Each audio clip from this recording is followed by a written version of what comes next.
সবাইকে স্বাগত। নিশ্চয়ই সবাই ভীষণ রকম ভালো আছো এবং সেই প্রত্যাশায় শুরু করছি আমাদের আজকের কুইজ শো জানার আছে বলার আছে। আমি ইভান সাইর আজ তোমাদের সাথে আছি।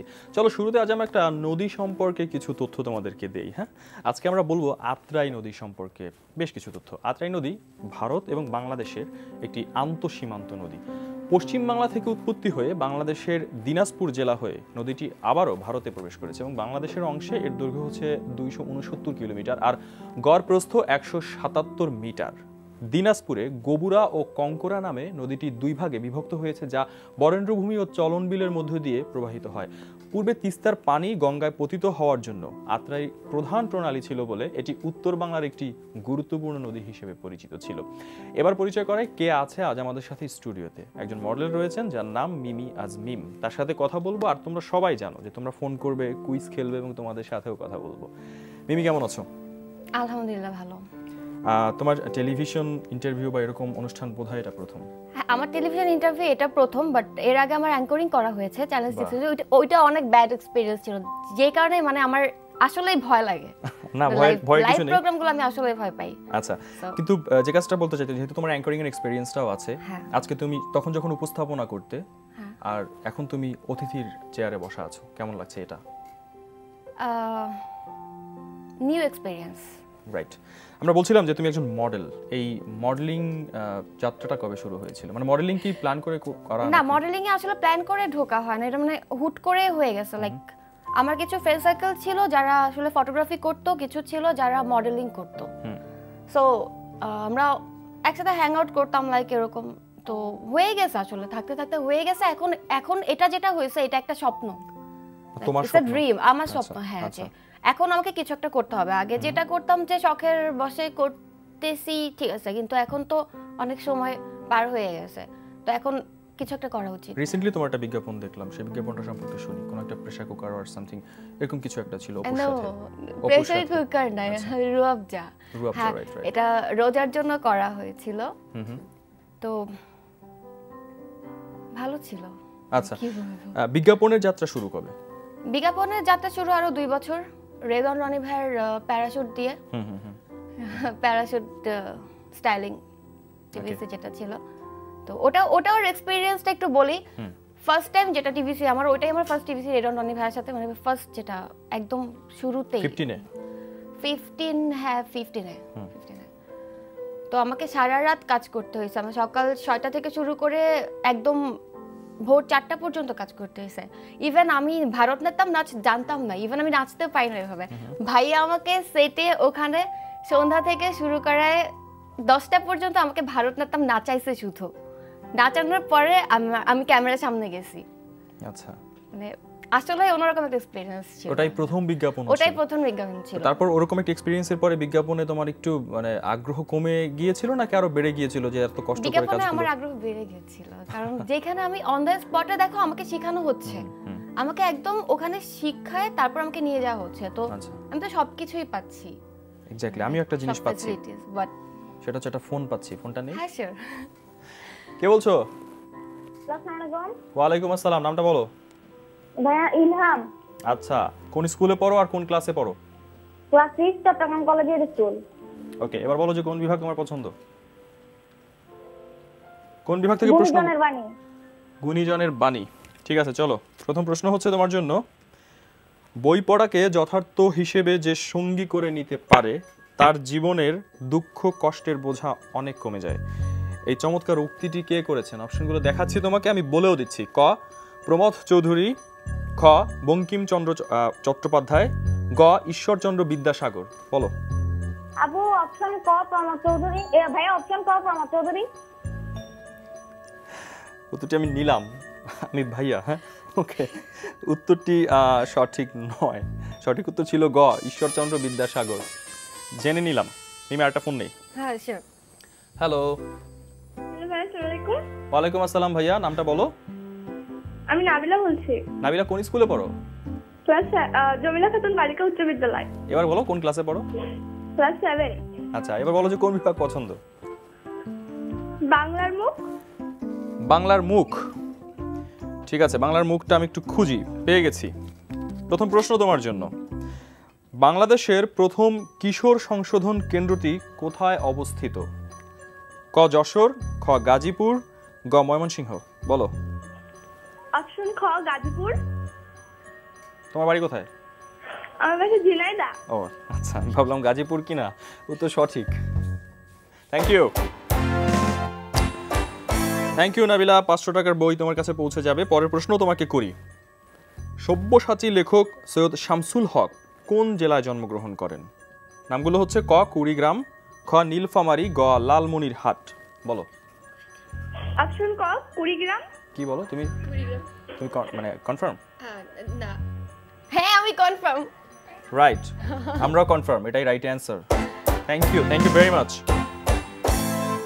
নাবিলা 1000 টাকার বই তো পেলে, এবার কি আরো 1000 টাকার বইয়ের জন্য খেলবে? শুনতে পাচ্ছ? থাক ভাই, আজকে আর খেলবো না। ঠিক আছে থাক। আচ্ছা, তুমি তো অনেক কিছু জানো, তোমাকে বই দিতে পারলাম না। প্লিজ দাও একটা। আচ্ছা মিম, যেটা দিচ্ছি সেটা হচ্ছে একটা প্রশ্ন দিচ্ছি তোমাকে। এই যে এখন মডেলিংটা তুমি বলছো ড্রিম, সেক্ষেত্রে আমার কাছে মনে হয় যে আই গেস তোমার ওরকম প্রিপারেশন ছিল না মডেলিং করবা, বা সেটা শিখে আসার যে একটা বিষয় থাকে। সো তোমার ব্যাপারটা হচ্ছে কাজ করতে করতে পছন্দ বা ভালো লাগা তৈরি হয়ে যায়, তারপর শেখার ব্যাপারটা। সো এখন এই যে শেখার বিষয়টা বা এটা কতটা ফিল করো, বা নিজেকে ওই প্রক্রিয়ার মাঝে কতটা রাখছো? না, আমি যদি বলি তাহলে বলতে হবে যে আমি নিজেকে এখনো প্রিপেয়ার্ড মনে করি না। মানে আমার এখনো শেখার জন্য অনেক কিছু বাকি আছে। লাইক আমার প্রত্যেকটা সেক্টরে আমি কাজ করছি, লাইক টিভিসি বলো, র‍্যাম্প বলো, নাটক বলো, মানে প্রত্যেকটা সেক্টরে কিন্তু আমার কাজ করা হয়েছে। বাট ওইভাবে আমি প্রিপেয়ার্ড না। সো আমাকে যদি ওই পর্যায়ে যেতে হয় তাহলে এখনো আমার শেখার অনেক কিছু বাকি আছে। তো বিজ্ঞাপনের কথা শুনি না, প্যারাশুটের পরও তো আরো বেশ কিছু বিজ্ঞাপন করেছো। হ্যাঁ, প্যারাশুটের পরে করা হয়েছে যমুনা ফিউচার পার্ক। এটাও একটা বিগ এক্সপেরিয়েন্স ছিল। লাইক আমি তো খুব কম কাজ করি, তুমি জানো। সো রেগুলার কাজ করা আমার জন্য অনেক টাফ। তো অঙ্কুর ভাই টানা 3টা দিন রোজার মধ্যে ছিল, ওটাও রোজার মধ্যে ছিল, টানা 3টা দিন শুটিং করাইছে। মানে একদম সকাল ভোর থেকে শুরু করে 3টা-4টা বেজে আছে, তারপরে কিন্তু আবার রোজা রাখতে হচ্ছে, তারপরেও কাজ করতেছি। আর যমুনা ফিউচার পার্ক তো তোমার অনেক বড় একটা এরিয়া। আমি নীলা সারাদিন খালি ঘুরছি, মানে আমরা যে যতক্ষণ শুটিং করছি তার থেকে বেশি সময় আমরা ঘোরাঘুরি করছি, খাওয়া দাওয়া করছি, সেলফি তুলছি, এগুলোই মজা ছিল আর কি। আর বিগ এক্সপেরিয়েন্স ছিল কারণ হচ্ছে আমার টানা 3টা দিন 6টা থেকে শুরু করে 6টার সময় ঘুম থেকে উঠছি, আবার ঘুমাতে গেছি 4টা-5টা এরকম। আবার একটা মানে হ্যাঁ 1 ঘন্টা মতন শুধু সময় পেয়েছি রেস্ট নেওয়ার, আবার এরকম টানা 3 দিন। আচ্ছা, তারপর এরপর তো যে বিজ্ঞাপনগুলো করছি এর পাশাপাশি তুমি শুট করছিলে, আই মিন ফটো শুটে তুমি খুব রেগুলার, অনেক ভালো। আমি ফটো শুটে অনেক রেগুলার, কারণ হচ্ছে এই যে এই প্যারাগুলা লাইক এটা শুনলে কিন্তু ডিরেক্টররা মাইন্ড করতে পারে। আই এম সরি বাট এই যে উঠো আবার ঘুমাতে যাও, আবার কোনো টাইম টেবিল ঠিক নেই। শুটে যেটা হয় যে তুমি মানে একটা ফিক্স টাইম থাকে যে হয় 1 ঘন্টা 2 ঘন্টা, তারপরে তুমি ফ্রি। মানে এই কারণে আমার শুটটা বেশি ভালো লাগে যে একদম ধপাধপ কাজ করলাম চলে গেলাম। আমারও সাথে আছেন মডেল মিমি আজমিম, তার সাথে কথা বলছি। আর হ্যাঁ, ফোন করো, কথা হবে। মিমি, এই অনেকেরই আসলে এই ড্রিমটা থাকে, তুমি যখন কাজ করতে করতে তোমার ভিতরে মডেলিং নিয়ে একটা স্বপ্ন তৈরি হয়েছে। আর এখন যে সময়, এই সময়ের সাথে তাল মিলিয়ে প্রচুর তরুণ তরুণীর স্বপ্ন হচ্ছে মডেলিং করার। তো অনেকেই দেখা যায় যে আসলে কিভাবে এই প্রক্রিয়াটাতে জড়াবে বা প্রস্তুতিগুলো কি হবে সেই বিষয়টাতে খুব একটা ক্লিয়ার থাকে না। তো একটু তোমার কাছে শুনতে চাই যে আসলে কিভাবে প্রস্তুতি নেওয়া উচিত, কিভাবে মডেলিংয়ে আসা উচিত, বা ওদের স্বপ্নগুলো আসলে সুন্দরভাবে পূর্ণ করতে গেলে কি প্রক্রিয়া হাঁটা উচিত। ওকে, তো মানে মডেলিং বলার যে ক্ষেত্রে এই প্রশ্ন তুমি আমাকে করার জন্য শিখাই দিছিলা, এই জন্য বলো। মানে এটা কি লাইভ চলতেছে? হ্যাঁ, মানে তুমি লাইভের মধ্যে এটা বলতেছো? বলো। হ্যাঁ, সিরিয়াসলি উত্তরটা দাও। আচ্ছা, না, সবথেকে বড় যেটা সেটা হচ্ছে এডুকেশন। মানে আমরা যদি শিক্ষিত হই তাহলে আমরা কিন্তু জানবো আমরা কোন দিকে যাচ্ছি, কেন যাচ্ছি। সেকেন্ডলি আমাদের মধ্যে কনফিডেন্ট থাকতে হবে যে আমরা যেই জায়গা থেকে যাই, যেভাবে যাই, ওইটা যেন আমি কনফিডেন্টলি করতে পারি। মানে আমি যে পারবো এটা আমার মধ্যে থাকতে হবে, কনফিডেন্স লেভেলটা থাকতে হবে। হ্যাঁ, তো মডেলিং এর ক্ষেত্রে বলো এগুলাই কিন্তু ইম্পর্টেন্ট। স্মার্টনেস, কনফিডেন্স লেভেল, তারপর এডুকেশন ব্যাকগ্রাউন্ড। অবভিয়াসলি এখন আমরা অনেক শিক্ষিত মডেল আছে, সবাই কিন্তু সব সেক্টরে প্রচুর শিক্ষিত মানুষ কাজ করছে এখন। সো আমরা যদি জানি বেসিকটা, তো আমাদের জন্য সবকিছু অনেক ইজি হয়ে যায়। কিভাবে আমরা হ্যান্ডেল করব, কোন রাস্তায় যাব, সবকিছু। তো সেকেন্ডলি হচ্ছে হাইট বলো, তারপর ফেস বলো বা হোয়াটএভার যেটা ম্যান্ডেটরি, এগুলো তো লাগবেই, বাট ওগুলো হচ্ছে ইম্পর্টেন্ট সব থেকে, এটাই। আচ্ছা, আরেকটা বিষয় জানতে চাই যে তুমি তো প্রচুর যখন ব্র্যান্ডের কাজগুলো করো এবং বিভিন্ন সেই ফটোশুটের মধ্যে তোমাকে অনেক চরিত্রের রূপায়ণ করতে হয়, কখনো উইডিং শুটের জন্য বউ সাজতে হয়, কখনো আবার তোমাকে ডিফারেন্ট এক্সপেরিমেন্টাল বেশ কিছু কাজের জন্য দেখছি। এজন্য একজন মডেলকে আসলে কিভাবে তৈরি হতে হয় বা ওটা কিভাবে তোমরা নিজেদেরকে ওই প্রত্যেকটা সেট কিভাবে করে আমরা ওটা হচ্ছে টোটালি আমাদের মাইন্ড সেটআপ করতে হয় যে এখন আমাকে এটা হতে হবে। সো মানে রিয়েলি আমি মন থেকে ফিল করতে হবে যে এখন আমি এটাই, এখন আমি বউ, এখন আমি ভাবি, এখন আমি মা। সো আমাকে ওই ক্যারেক্টারে নিয়ে যেতে হবে, ফিল করতে হবে মন থেকে, তাহলে আমরা কোনো কিছুই পারবো না আসলে। এক্স্যাক্টলি। সেক্ষেত্রে কিছু ফটোশুটের কথা শুনতে চাই, যাদের সাথে কাজ করেছো, বড় বড় হাউসের সাথে তুমি কাজ করেছো, বড় বড় প্রোডাক্টেরও মডেল হয়েছো, হ্যাঁ, কি শুনতে চাও? যেমন আমিন জুয়েলার্স এবং এরকম কাদের সাথে কাজ করেছো সেই কথাগুলো একটু শুনতে চাই। আচ্ছা, ওকে, হ্যাঁ, অনেকগুলো কাজ করা হয়েছে। টেলিটকেরও কাজ করলে লাস্ট। টেলিটকের লাস্ট, হ্যাঁ, টেলিটকে তো ঈদের মানে লাস্ট কাজ ছিল আর কি। সো রিসেন্টলি একটা পূজা শুট করলাম পরশুদিন, তো এটা রক্তিম ভাইয়ের করা ছিল। মানে পূজা শুট বলতে হিন্দু ব্রাইডাল। আচ্ছা আচ্ছা, সুন্দর লাগছিলাম কেন, যদিও ছবি এখনো দেখাই নাই। তো ব্র্যান্ডের কাজ বলতে অনেকগুলোই করা হয়েছে, আমি তোমাকে কোনটা বলবো বলো? তুমি আমাকে জিজ্ঞেস করো, আমি তোমাকে বলি। অনেকগুলো, হ্যাঁ, সেটা আমি শুনবো, তবে তার আগে একটা ফোন নিয়ে আসি। ওকে, কে আছো ফোনে? হ্যালো ভাইয়া, আমি Hello. বিনতি, নোয়াখালী থেকে বলছি। নামটা আরেকবার বলো একটু। আমি বিনতি, নোয়াখালী থেকে বিনতি? বলছি। হ্যাঁ, কোন স্কুলে পড়ো বিনতি? আমি নোয়াখালী ব্রাদার হাই স্কুল, কোন ক্লাস? 10ম শ্রেণী। 10ম শ্রেণী। এবার বলো যে কোন বিভাগ পছন্দ? বাংলার মুখ। বাংলার মুখ? হ্যাঁ আচ্ছা, হ্যাঁ। চলো প্রথম প্রশ্নটা করেই ফেলি। প্রথম প্রশ্ন হচ্ছে 2017 সালে মানে এবছর কজন বিশিষ্ট নাগরিককে 21শে পদক প্রদান করা হয়? সংখ্যাটা বলে দেই তোমাকে। ক 15 জন, খ 17 জন, গ 19 জন। বলো। ভাইয়া 17 জন। খ। তুমি জানো? Right answer. Binati is right. Thank you so much. 500 টাকার বই তোমার কাছে পৌঁছে যাবে। দ্বিতীয় প্রশ্ন করে ফেলি। দ্বিতীয় প্রশ্ন হচ্ছে পাখি ছাড়া দোয়েল কোন শস্যের নাম? আবারও বলি, পাখি ছাড়া দোয়েল কোন শস্যের নাম? দেখো অপশনগুলো হচ্ছে ক উন্নত জাতের চা, খ উন্নত জাতের গম, গ উন্নত জাতের তুলা। বলো। ভাইয়া খ উন্নত জাতের গম। Brilliant, correct answer. কিন্তু 1000 টাকার বই হলো। পরের প্রশ্ন করব। হ্যাঁ, খুলেন। তুমি কি নিয়ম জানো? আগে আমার একটা কাজিন ছিল, তখন আমি ওর পাশে ছিলাম। আচ্ছা, আমি নিয়মটা বলি। 1000 টাকার বই এখন তোমার কাছে আছে। পরের প্রশ্ন করব, যদি সঠিক হয় তোমার উত্তর তাহলে আরো 1000 টাকার বই তোমাকে দেব। যদি ভুল হয় ওই প্রথম যে তোমার কাছে 1000 টাকার বই পেলে ওখান থেকে 500 টাকার বই আমরা কেটে রেখে দেব। এখন বলো প্রশ্ন করব কিনা। আচ্ছা, করি। ঠিক আছে, চলো। প্রশ্ন হচ্ছে ব্রিটিশ বিরোধী শিক্ষক মাস্টার দা সূর্য সেন কত সালে চট্টগ্রামের অস্ত্রাগার লুণ্ঠন করেন? সালগুলো হচ্ছে ক 1927 সালে, খ 1930 সালে, গ 1934 সালে। বলো। ক 1927 সালে। 1927 সালে। আমি এক্সপেক্ট করেছিলাম যে এই অ্যান্সারটা তোমার কারেক্ট হোক, বাট আনফরচুনেটলি হয়নি। But don't worry, don't be upset also, because আমাদের জানা হলো আর 500 টাকার বই তোমার কাছে পৌঁছে যাবে। Thank you very much. Okay, একটা ফোন নেই। হ্যাঁ শিওর। ফোন যেহেতু আছে। হ্যাঁ। হ্যালো। জি ভাইয়া। হ্যাঁ ভাইয়া, নাম বলো। জি, আমার নাম হচ্ছে তানজিমুর রহমান। স্কুল আর কোন ক্লাস? আমি হচ্ছে গাজীপুর এই গোল্ডেনিক্স মডেল স্কুল ক্লাস 7 এ পড়ি। আচ্ছা, দেখছো গাজীপুরের একজন পাওয়া গেল শেষ পর্যন্ত। বলো কোন বিভাগ পছন্দ? বাংলার মুখ শেষ। বলো বলো বলো। বুঝি নাই। কোনটা? আন্তর্জাতিক সংস্থা। আন্তর্জাতিক সংস্থা। পেয়ে গেছি। প্রথম প্রশ্ন তোমার জন্য। জাতিসংঘের কথা তো আমরা সবাই জানি, এবার তোমাকে বলতে হবে যে জাতিসংঘের প্রতিষ্ঠাতা সদস্য রাষ্ট্র কয়টি? ক 10টি, খ 41টি, গ 51টি। বলো। সময় ভাইয়া খ 41টি। 41টি। আর যদি 10টি বাড়িয়ে বলতে তাহলে উত্তর সঠিক হতো এবং 500 টাকার বই পেতে। হলো না, দুঃখিত, কিন্তু জানা তো হলো। হিমি, হ্যাঁ যে কাজগুলো বলছিলাম যে এর বাইরে তুমি নাটকেও কাজ করেছো, বেশ কিছু শুটের আমার কথা একটা বলছো। কোশ্চেন আছে, বলো। লাইক দুইটা ইজি ইজি কোশ্চেন করার পরে তুমি একটা কঠিন প্রশ্ন কেন করো? মানে ছোট ছোট বাচ্চাদেরকে তুমি এত কঠিন প্রশ্ন কেন, যাতে ও আরো হারায় ফেলে জিনিস?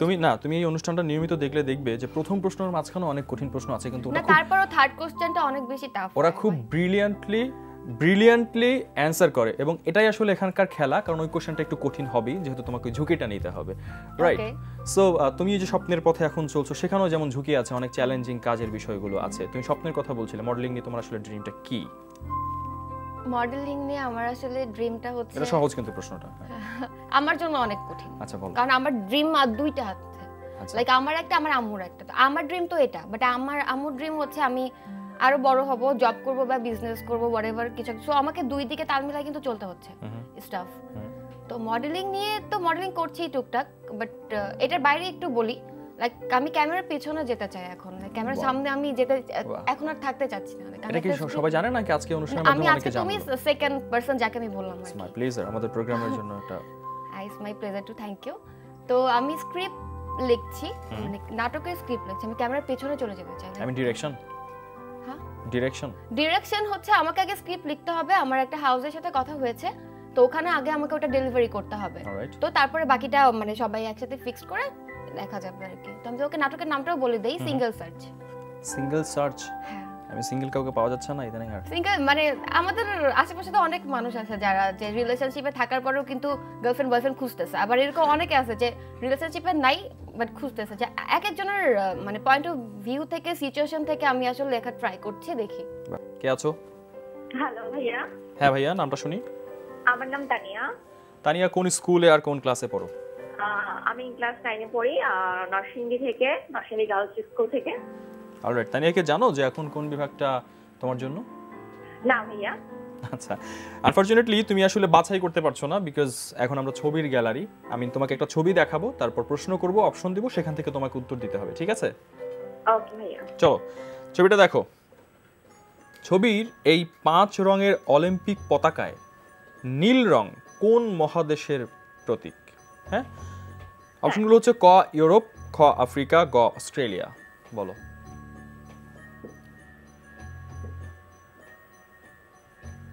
সময় কিন্তু ফুরিয়ে যাচ্ছে। অস্ট্রেলিয়া উত্তরটি নিতে পারছি না, দুঃখিত। সঠিক উত্তরটা জেনে রাখি, চলো। সঠিক উত্তর ছিল ক ইউরোপ। একটা ফোন নেই। হ্যালো, নামটা বলবা? ওয়ালাইকুম আসসালাম, নামটা বলো। বুঝি নাই। আচ্ছা, কোন স্কুলে পড়ো আর কোন ক্লাসে পড়ো? আচ্ছা, তুমি কি খেলার মাঠ নিবা নাকি কোনটা নিবা? কোন বিভাগ নিবা? হ্যাঁ, খেলার মাঠ। জানতাম। তুমি কি ভোলার ভাষায় কথা বলতে পারো? বরিশালের ভাষায় কথা বলতে পারো? না। ঠিক আছে, সেই এমন। চলো আমরা তোমাকে একটা প্রশ্ন করতে আছি, মানে এটা হচ্ছে বরিশাল আর ফুদ্ধ মিক্স করে বললাম আর কি। প্রশ্ন হচ্ছে তোমার জন্য, সম্প্রতি ফিফা কনফেডারেশনস কাপের কততম আসর অনুষ্ঠিত হয়েছে, যেখানে জার্মানি চিলিকে পরাজিত করে চ্যাম্পিয়ন হয়েছে? সো সেটা কততম আসর ছিল? ক 8ম, খ 9ম, গ 10ম। বলো। 10ম। তুমি কি দেখেছো খেলা? হ্যাঁ। আচ্ছা, সেজন্যই মেবি উত্তর কারেক্ট। থ্যাংক ইউ, অভিনন্দন 500 টাকার বই জিতবার জন্য। দ্বিতীয় প্রশ্ন করি তোমাকে। প্রশ্ন হচ্ছে, এবারের উয়েফা চ্যাম্পিয়ন্স লিগে সবচেয়ে বেশি গোল করেছেন ক্রিশ্চিয়ানো রোনালদো। বলতে হবে তার গোল সংখ্যা কত, আই মিন কতটি গোল তিনি চ্যাম্পিয়ন্স লিগে করেছেন? ক 12টি, খ 13টি, গ 15টি। বলো। 13টি। ও শোনার আগে উত্তর বলে দিছিল। 13টি। এই জন্য আগে শুনতে হয় ঠান্ডা মাথায়, তারপর ভাবতে হয়। ওর মতো অস্থির হলে হবে না। উত্তর 12টি, উত্তর হয়নি। সো 500 টাকার বই তোমার কাছে। উত্তর দাও এবার তুমি। তোমার কাছে প্রশ্ন ছিল যে এত কিছু জায়গায় যে কাজ করছো, একটু মনে হচ্ছে কিনা একটু সময় নেওয়া উচিত, বা নিজেকে একটু অস্থির মনে করছো কিনা? আমি তো অস্থির। আচ্ছা, তুমি তো জানো আমি অস্থির। আচ্ছা, না সবার জন্য জানানোর জন্য বলছি। হ্যাঁ, আমি অস্থির, কিন্তু হচ্ছে আমি যেটা চাই যে প্রত্যেকটা সেক্টরে আমি এক্সপেরিয়েন্স নিতে চাই। লাইক ফার্স্টে যেটা ছিল যে ফটোশুট দিয়ে আমার শুরু ছিল, তারপরে হচ্ছে আমি র্যাম্পে গেলাম, ওখানেও দেখলাম যে কিভাবে কি ঠিক আছে। তারপরে টিভিসি, নেক্সট নাটক। এখন আমি চাই হচ্ছে আমার তো এগুলা দেখে ফেলছি আমি, মানে কাজ করব অবভিয়াসলি, আমি কাজ থামাবো না, বাট তারপরেও একটু দেখি না করা যায় কিনা কতদূর। এই জন্য আমার আসলে ক্যামেরার পিছনে ইটস ফাইন। এটা হয় কি আসলে নতুন নতুন করে আগ্রহ তৈরি হয়, কাজ করার ইচ্ছা জন্মায় আরো বেশি করে। মানে এক জিনিস বেশিক্ষণ থাকলে হয় কি বোর হয়ে যায়, আমি বোর হয়ে যাই।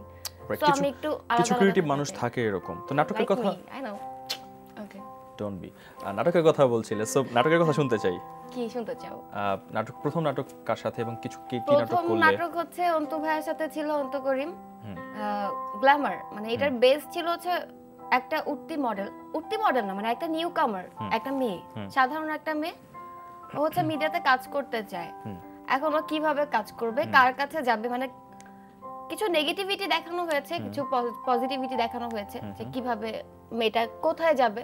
তো ওর একটা রিলেশনশিপ ছিল একটা ছেলের সাথে, ওই ছেলেটা আবার আরেকজনের সাথে লিভ টুগেদার করতো, আবার ওর সাথে ও রিলেশনশিপে ছিল, মানে যেটা এখন অনেক জায়গায় হচ্ছে এই সমস্ত।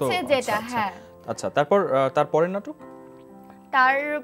নাটক হচ্ছে নিলয় ভাইয়ের সাথে, ওটা আরেকটা এক্সপেরিয়েন্স। লাইক দেখছো না? হ্যাঁ, আমি চিন্তাকারী ছিলাম, সবকিছু চিন্তা করে নিয়ে ভালো ছিল, কিন্তু আমি পারছি জিনিস। You are so good. এখন নাটক করছো কিনা সামনে আরো? এখন না, এখন আপাতত নাটক করছি না, এখন স্টিল নিয়েই বিজি। আচ্ছা, তো ঈদের পরে ইনশাআল্লাহ দেখা যাক কি হয়। সো স্টিল ফটোশুটের যে কথা বলছিলাম, সেটা কি তোমার কাছে কি মনে হয় যে বাংলাদেশে এখন ওই জায়গাটা এসেছে যে কেউ চাইলে ওটাকে একদম পরিপূর্ণ পেশা হিসেবে নিতে পারে? অবশ্যই। আচ্ছা, বাংলাদেশ এখন অনেক ভালো জায়গায় চলে গেছে, কিন্তু অনেক ভালো ভালো কাজ হচ্ছে আমাদের দেশে, আমরা করছি যেটা। সো বাংলাদেশ কিন্তু ইন্টারন্যাশনাল পর্যায়ে চলে। তুমি এখন কি চিন্তা করছো? বাংলাদেশ অলমোস্ট চলে গেছে। আচ্ছা, অনেক ভালো আমরা একদম ইন্টারন্যাশনালি কাজ করছি। অবভিয়াসলি, হ্যাঁ, ডেফিনেটলি। অলরাইট, তোমার ফেভারিট মডেল কারা? কাদেরকে দেখে তুমি ইনস্পায়ার্ড হও বা কাদেরকে আইডল মনে করো? আমি আসলে ইন্সপায়ার্ড হয়েছি র‍্যাম্প, বেসিক্যালি আমি যেটা ইন্সপায়ার হয়েছি র‍্যাম্প দেখে। রুমা আপু, ইমি আপু কিন্তু আমি যখন ছোট ছিলাম তখন ইমি আপু নাটক করতেন, মানে তখন ওনাকে দেখে আমি অনেক ইন্সপায়ার, যে এত সুন্দর একটা মডেল, মানে লাইক গ্ল্যামার একটা মডেল এবং গুড পার্সোনালিটি তিনি ক্যারি করছেন। অবভিয়াসলি হ্যাঁ, তো সবকিছুতেই উনি কিন্তু কাজ করতেছেন, লাইক র‍্যাম্পে বলো, নাটকও করতেছেন। So I am inspired by her. Exactly. আমারও এই অনুষ্ঠানটা করতে এসে তখনই অনেক বেশি আমি ইন্সপায়ার্ড হই যখন ফোন আসে। একটা ফোন আছে, একটা ফোন নেই। কে বলছো? হ্যালো। হ্যালো, আসসালামু আলাইকুম। ওয়ালাইকুম আসসালাম। নামটা বলো। আতিকা ইসফাত। আচ্ছা, স্কুল আর কোন ক্লাসে পড়ো? কলেজে না, কোন ক্লাসে? ক্লাস 8 এ। কোন বিভাগ পছন্দ? বাংলার মুখ নেই, বলো। বাংলার মুখ নেই? না, বাংলার মুখ নেই, অন্য কিছু বলো। Everyday English. Everyday English. Alright, তোমার জন্য প্রথম প্রশ্ন হচ্ছে, what is the masculine form of filly? অপশনগুলো হচ্ছে A hart, B drone, C colt. বলো quick. 3 colt. Correct, thank you very much. 500 টাকার বই পৌঁছে যাবে নিঃসন্দেহে। Second one is one who pretends illness to escape the duty. অপশনগুলো হচ্ছে এ ট্রন্ট, বি মেলিঙ্গারার, সি হাইপোক্রিট। বলো হিপোক্রিট। বলো হার্লি, সময় চলে যাচ্ছে। ট্রুয়েন্ট। তোটা নিলাম কিন্তু কারেক্ট না। Don't be upset. 500 টাকার বই তোমার হলো। Thank you very much. Mimi, আমরা একেবারে লাস্ট টাইমে আছি, সো একটু তোমার কাছে শুনতে চাই যে আলটিমেটলি এত কিছুর মাঝখানে তুমি আমি একটু তোমাকে একটা কোশ্চেন করি প্লিজ, খুব তাড়াতাড়ি। হ্যাঁ, তো তুমি মানে এখানে এসে কেমন ফিল করছো? তোমার আগের মডেলিং, আই এম সরি, মানে আমার এটা বলা উচিত না যে তুমি যে কাজ করছো, লাইক তুমি যে অ্যাঙ্করিং করছো, তোমার ফিলিংসটা কি? This is the best part of my life because I love to do it. আর অ্যাজ অ্যান অ্যাঙ্কর আমার খুব ভালো লাগে এই কাজগুলো করতে। That's it. এবার প্রশ্ন তোমার কাছে দ্যাট ইজ আলটিমেটলি তুমি আসলে তুমি তোমার মায়ের কথা বলছিলে, তার একটি ইচ্ছে আছে, তোমার নিজের অনেকগুলো ইচ্ছের কথা বলছিলে। একটা মানুষের একটা কিন্তু আলটিমেটলি জায়গা থাকে, এইম থাকে, সেখানে নিজেকে এস্টাবলিশ করা। সেটা কি? শেষবারের মতন শুনবো খুব সংক্ষেপে। আমি এখনো জানি না আমার ফিউচার কি বা আমি কি করব, বাট আমি এমন একটা পর্যায়ে যেতে চাই যেখানে আমি সম্মান পাবো। Exactly. সম্মানটা সবথেকে বড় জিনিস, যেটা আমি আগেও বলেছি অনেকবার, এখনো বলছি। তো আমি যেই কাজই করি, যেই পেশাতেই যাই, মডেলিং করি, বিজনেস করি, জব করি, টিচারই করি, যেটাই করি, হোয়াটএভার, বাট আমি ইনশাআল্লাহ সম্মান নিয়ে কাজ করব। So you are seeking for some honor, and Yes. that is the your target, right? Thank you very much. আমাদেরকে সময় দিলে নিশ্চয়ই আবারও কথা হবে। ইনশাআল্লাহ। Alright, thank you. তোমার প্রতি শুভকামনা।